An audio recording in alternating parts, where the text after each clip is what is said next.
পৰ্যায়ত অসহায় হৈ পৰিছে অসম আৰক্ষী সাধাৰণ অপৰাধীয়ে এতিয়া কেৰেপ নকৰা হৈছে খাকী পোছাক ধৰি চোৰ ধৰিবলৈ যোৱা আৰক্ষীয়ে পিটন খাবলগীয়া হৈছে চোৰৰ পৰিয়ালৰ পৰা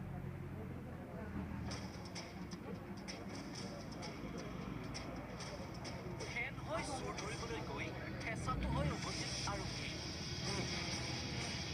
মোজাই নিষ্পাদনৰ ঘটনাই পুনৰবাৰ নাক কাটিলে আৰক্ষীয়ে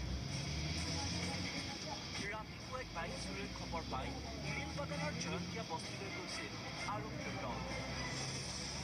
আৰক্ষীয়ে চুৰি বাইকসহ ঘৰতে কৰায়ত্ব কৰিছিল নুৰ আলম ওৰফে ছাজনক কিন্তু বাইক চুৰটোক থানালৈ আনিবলৈ যোজা চলাওঁতেই ঘৰৰ মানুহে বেৰি ধৰিলে আৰক্ষী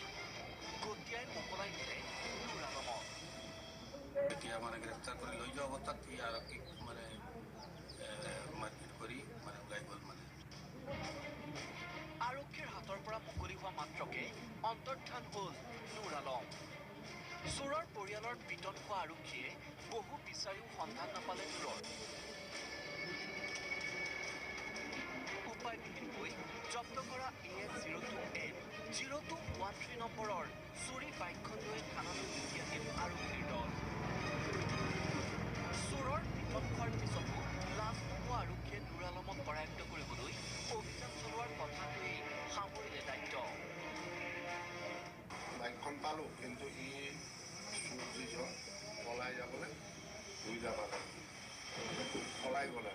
তাতে অলপ মানে এজন আমাৰ জোৱানে অলপ কোনে কোনে আক্ৰমণ কৰিছে ফেমিলি মেম্বাৰ আৰক্ষীক পিটন দি পলায়ন কৰা নুৰ আলমৰ বিৰুদ্ধে ৰুজু হৈ আছে বহুকেইটা চুৰিৰ গোচৰ কিন্তু তাৰ পিছতো নুৰক ৰক্ষণাবেক্ষণ দিয়াৰ চেষ্টা কৰিলে আইন হাতত লোৱা পৰিয়ালৰ লোকে